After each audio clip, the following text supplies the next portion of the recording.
சிவன் கோவில்களில் சுவாமி புறப்பாட்டின் போது தீவட்டி பந்தம், தீப்பந்தம் எடுத்துச் செல்வதற்கு பல ஆன்மீக மற்றும் ஆகம காரணங்கள் உள்ளன. 1. இறைவன் ஒளியின் வடிவம் சிவபெருமான் ஜோதி, ஒளி, ஸ்வரூபம் என போற்றப்படுகிறார். தீப்பந்தம் அந்த தெய்வீக ஒளியை குறிக்கிறது. சுவாமி புறப்பாட்டில் முன்னால் தீப்பந்தம் செல்வது இறைவன் உலகிற்கு ஞான ஒளி வழங்குவதை உணர்த்துகிறது. 2. இருள் மற்றும் தீய சக்திகளை அகற்றுதல். பழங்காலத்தில் மின் விளக்குகள் இல்லாததால் இரவில் சுவாமி புறப்பாடு நடைபெறும்போது வழியைக் காட்ட தீப்பந்தம் பயன்படுத்தப்பட்டது.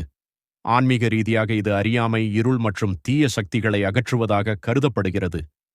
3.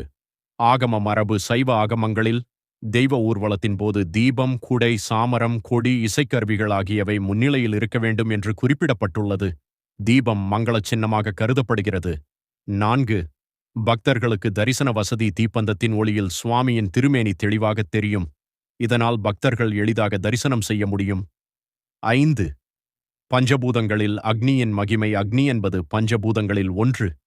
யாகம், ஹோமம், தீபாராதனை போன்ற அனைத்திலும் அக்னி முக்கிய பங்கு வகிக்கிறது. தீப்பந்தம் இறைவனுக்கான மரியாதையையும் புனிதத்தையும் குறிக்கிறது.